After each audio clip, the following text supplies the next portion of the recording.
Now this wasn't a creepy DM, but it was like a really bizarre message on a Unidub I did a long time. It was like a parody. I took all of my comedy stuff down because I got like weirded out by this.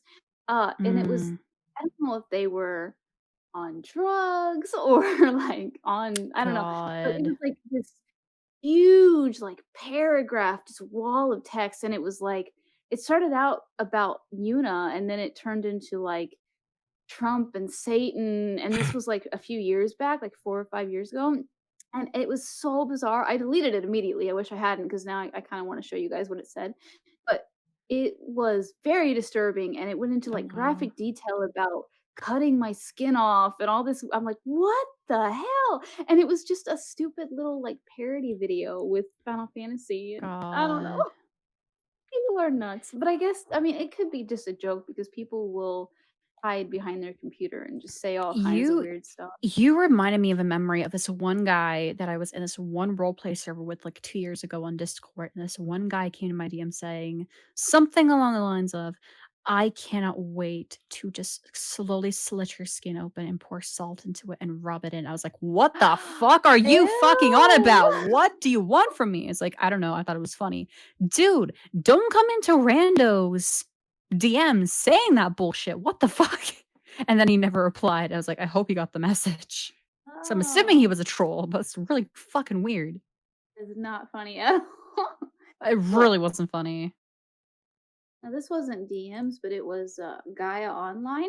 When I was 13, I didn't know what a furry was. I just knew that foxes were my favorite animal and they were, like, super cute, right? Mm, So I joined Gaia and I was like, "Ooh, foxtails," and I found this, like, really cute little cat area, and everybody had a foxtail on and fox ears, and it was like a weird furry cult, and I ended up in it God. for, like, 2 years, and I had no idea that it was, like, weirder than I knew. Like, they would, like, DM each other, and then I ended up in the DMs one time, and I was like, "Oh, this is really fucking creepy." So, one of the people, they were like, "Let's role play," and I didn't really know what role playing was, but I was like, "Okay, I just want friends, let's do this." So, he's like, "I'm a werewolf," and I was like, "Okay, cool. I'm Little Red Riding Hood or something," and he's like, "I'm wearing a diaper, and you slowly take it off," and I'm like, "What Oh the fuck?" god. And that's when I realized, I was like, "This is not normal, this is weird." And this person was, like, role playing as my cousin and a werewolf and wearing a diaper, and I'm like, "Okay, I'm outta here, what the hell?" I never went back. When you mentioned earlier, like, do guys get this? The only one that I really know has gotten, like, weird comments, and they're not even weird, it's more of, do either of you know or the guy that plays June in my Tomo dubs, Blue Drachma VA or Mhm. I Morgan? know of him, yeah. Uh, when he was doing his Fate Apocrypha abridged, he had a lot of really horny girls, Oh my god. for his, Sieg voice. Which was funny Mm, because like, he was laughing about it, of course, like, it wasn't, like, something he was, like, super, like, bugged by, but it was like, "What the fuck?" kind of Yeah. confusion, and so, the other day, I can't remember what it was, he said something about, like I think he made a joke about doing NSFW, but it's like, "Oh, but it never worked because I just sound like a nerd." And I'm like, "Dude, the Sieg voice," No. and he goes, "Oh, you've had to go and remind me." Wait, here's this the is thing. neck exercises, right? Yes, he has neck exercises. He has a really nice voice, though, like, I get the simping. Here's the thing, right? Yeah. We've had a plethora of people being simped on, faceless, for their voice, for many akin different things. Corpse Yeah. Husband, who I mentioned just now, got Mm. so big because of his voice. And then when he Mhm. showed his hands, he got trending because of his hands on Twitter.com. Explain to me that this man doesn't understand the power that he fucking holds. Like, come on. Which is funny, there was a Reddit thread going around a while back that was like, "Who's a person that you know is attractive just based on their voice?" And, like, there was a couple other people sprinkled in there, but it was just corpse husband, corpse husband, corpse husband, somebody else, Absolutely, corpse husband, yes. corpse husband. And I was like, But here's the "Damn." thing, I get it, I get it, his voice is attractive and it's nice to listen to, Oh, yeah. especially the fact that it has such a texture to it, but it's like, guys, you literally simped over his strand of hair being revealed on Twitter. What the fuck are you talking about? This isn't simping, this is fucking Creepville. What the Yeah. fuck? It's like it's a whole new level. What the Christ. fuck? a jail convict who his mugshot because he was like really attractive. He had like blue eyes and like really chiseled God. face, and it was a mugshot though. He's a criminal, and he got like Yeah. so yeah. So it's a Yeah. weird fetishy thing. Like for me, if I find somebody's voice attractive, that's one thing. But like if they're really kind to me and we've been friends for a long time, whatever, that's where the attraction comes from. The years and years of getting to know the person, not their Exactly. voice. You know what I mean? Like I feel like that's a little more normal. And then then whatever, don't be creepy about it. I don't Yeah, I know. get that. I get Yeah, I that. prefer the whole if they're not into it, they'll never see me again. Dude, I that's actually kinda how I started getting a crush on my current partner. Oh, really? I we actually met through a mutual stream, and, what happened was that, I really liked how they sounded, like, they thought I had a very pleasant voice. It was, like, really friendly and welcoming, and, like, we Mhm. really hit it off really well on the first stream, and literally that same evening when we were, like, talking in DMs after, we're like, "Hey, do you actually I was looking to change icons on Discord, and I know you mentioned you wanted to do the same. Would you, by any chance, push his fingers together emojis? Would you like to match with me? Because like I thought we were really chill and I'd like to get to know you better." And he was like, "Sure." And we did that for a while. And fun fact, my Mhm. partners and our fucking names on Twitter have not changed for 6 months. And it's a reference to one of our YouTubers' favorite video quotes ever. It's fucking great. Oh, that's cute. People have, like Yeah. it's not always creepy, like, people make connections and like okay, It's a everything charm has to be point. right, Yeah. everything has to be attractive for you to be attracted to each other, so if you have like, a really nice Exactly. voice, that's just a plus. Yeah, But, like, exactly. the people that take it to the extreme of, like, "I own you now because I think you're sexy," like, that's really creepy, and Mhm. It's and it's really weird. and It's it's really really weird. common. It's to me, it's weird how Exactly. common it is. It's also What one thing to me personally how, like, people saying, "Oh, I 100% only like people for their attitudes."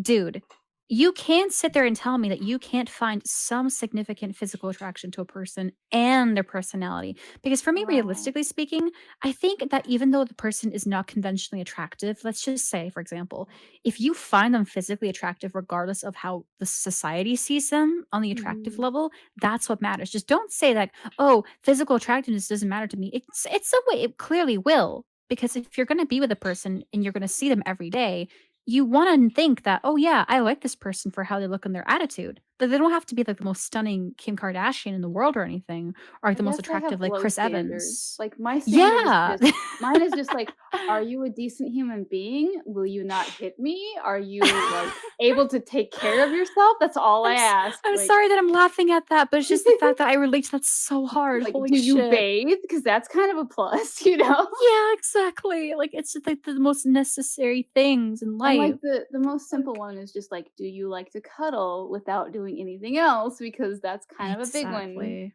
Are you charming? Like, I don't know, everybody has their own viewpoint of what charming is, and, like, Mhm, voices mhm. are charming because we're voice actors, so obviously we're gonna Yeah. find yeah, like, it's kind of part of being a voice actor, I think. It's like you get so into like, the whole reason I got into voiceover was Steve Bloom's voice when I was 10 years old. I was simping at Mm. 10. He came on, I think it was, like, Toonami, and it was, like, midnight. I was not supposed to be up.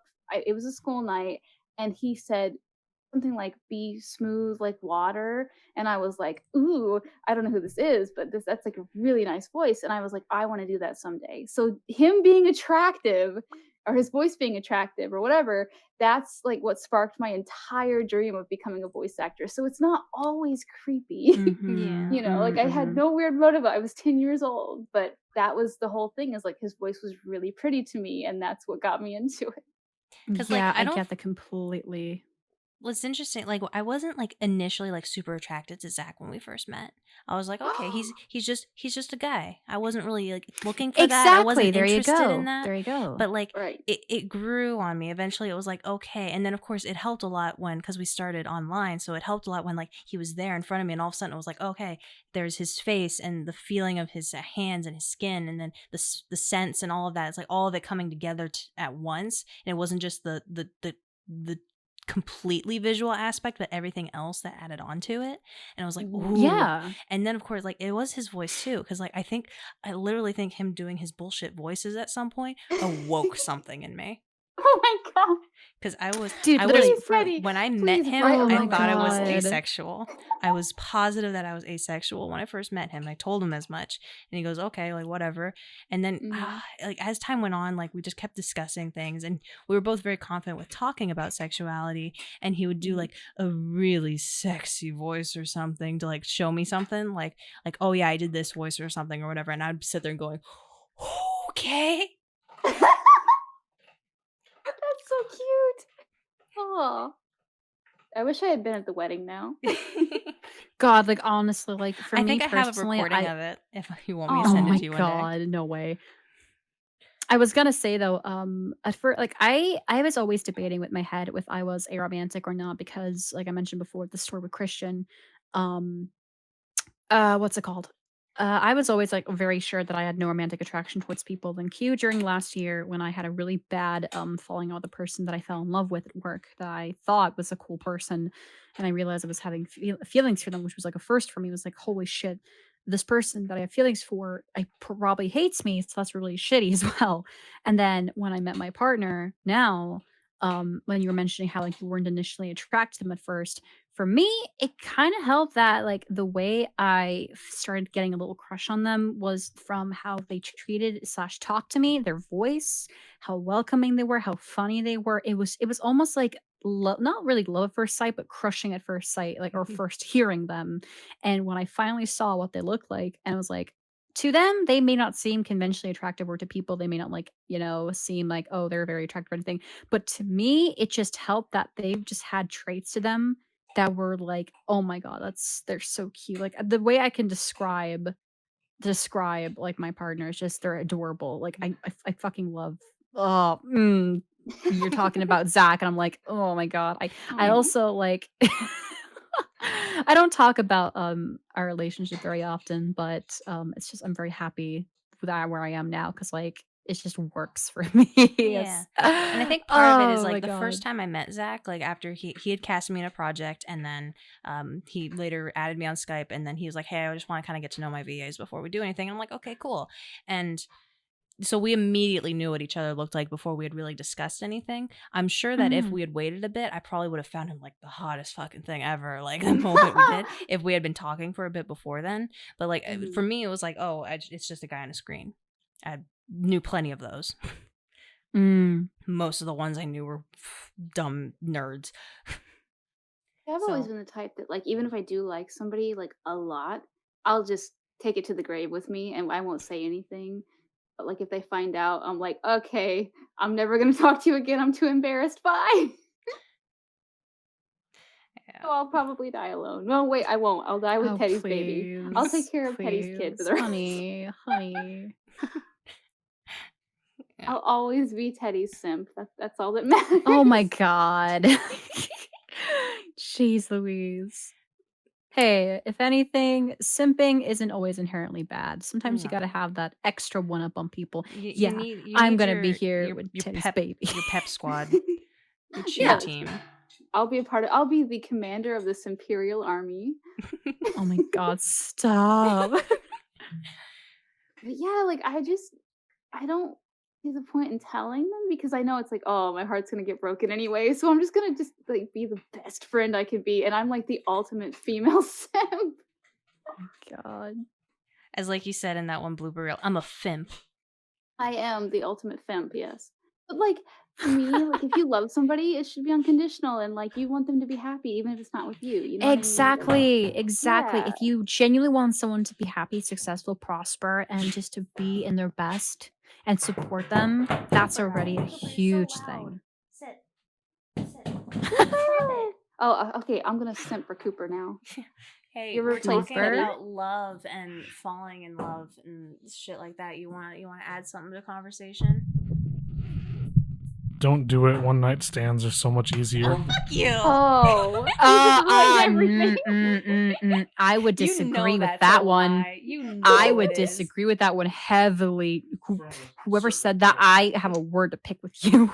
He And doesn't he actually still put a believe ring that. on He it. said as much. I know, I know, I know. He said it, but he put a Mhm. ring on it and he gave her a baby, so I think it's okay. Mhm. Yeah, boy, let's get it. His answer depends on how annoying I've been. Aw. My And God. how many toes you have and how nice your feet are, right? God, Yeah. stop. I can't take this bee conversation any longer. It's his favorite topic. Oh my God, stop.